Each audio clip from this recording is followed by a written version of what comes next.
This is a very special recipe made on Telugu New Year, and Maharashtrians make it for Gudi Padwa.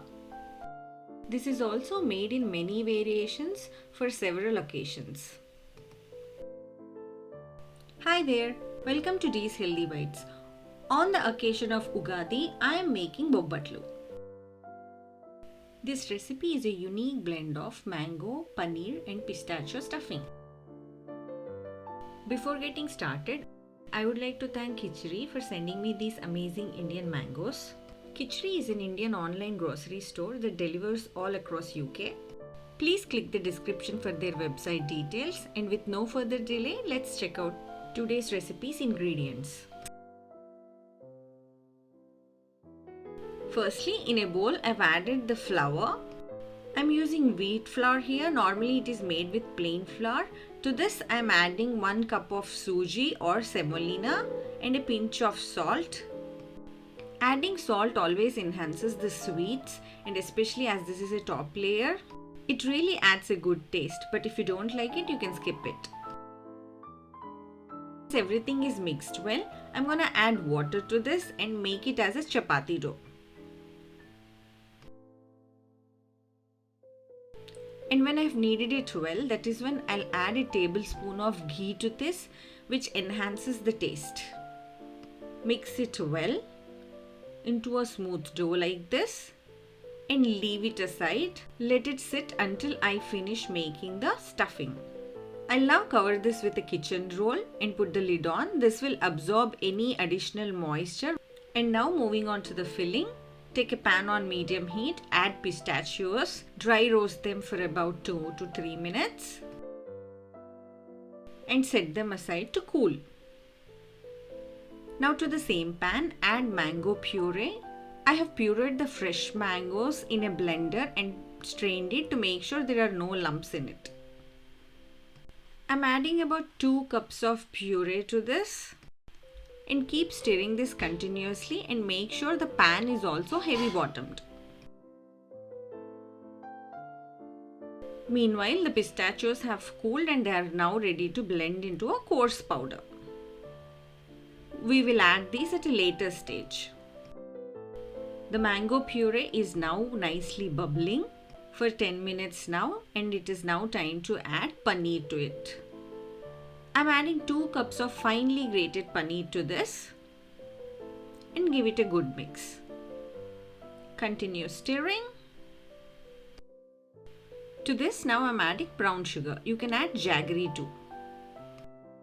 I'm using just 4 spoons of brown sugar because the mangoes are really sweet and I don't want my recipe to end up too sweet.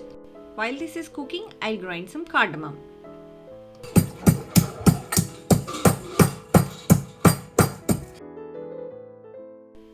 I'm going to use this at the end and hence leaving it aside.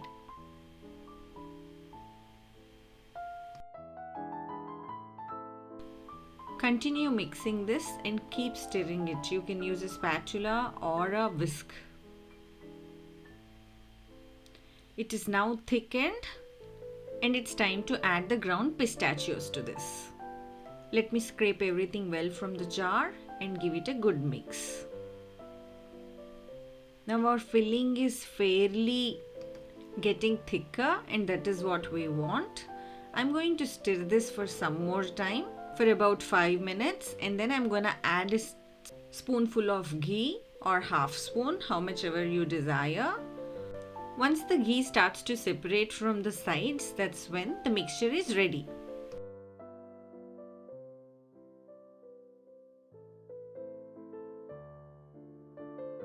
The filling mixture is now ready. Let it cool down a bit. While it is still warm, I'll go ahead and make some balls. Around a lemon size balls will work well.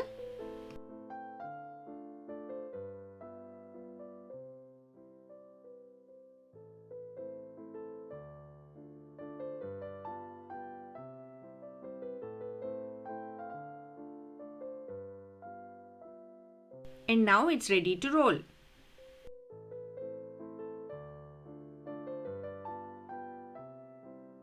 Now take a ball size of dough again, slightly bigger than the previous balls.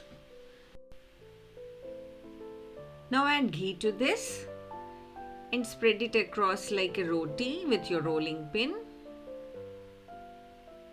Don't worry about the edges, they won't be visible as we proceed. Now place the filling ball in the center and cover the outer layer like this around, wrapping it around and secure it. Take off the excess on the top and gently tap it, make it flat, apply some clarified butter or ghee on it and continue with your hand for some time, and then with the help of rolling pin spread it across. Make sure you lift the roti every time you use the rolling pin. This will help it not to get stuck to the bottom. Continue spreading it until thin, until you can manage rolling it. With a bit of practice, you'll master it. It's actually very easy to roll as long as the filling and the dough consistency are the same. Now gently flip it and check. It looks perfect on both the sides. Now it's time to add it to a hot tawa.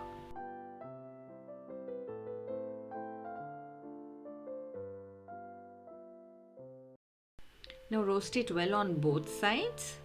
When it is halfway cooked, apply ghee, flip it and apply ghee on the other side too. Cook it again on both sides until it is well cooked.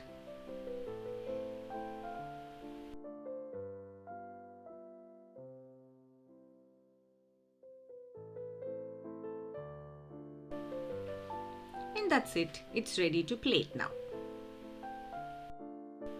This looks gorgeous and perfect to me with a crispy outer layer since we've added semolina. Repeat the same process until you finish rest of them. These can be served hot or cold.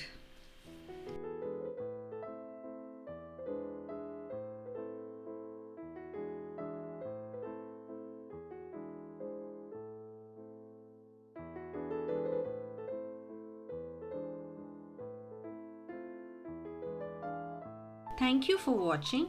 I insist you give this recipe a try and share it with your friends and family. Please subscribe to my channel if you haven't subscribed yet, and don't forget to hit that bell icon for future updates.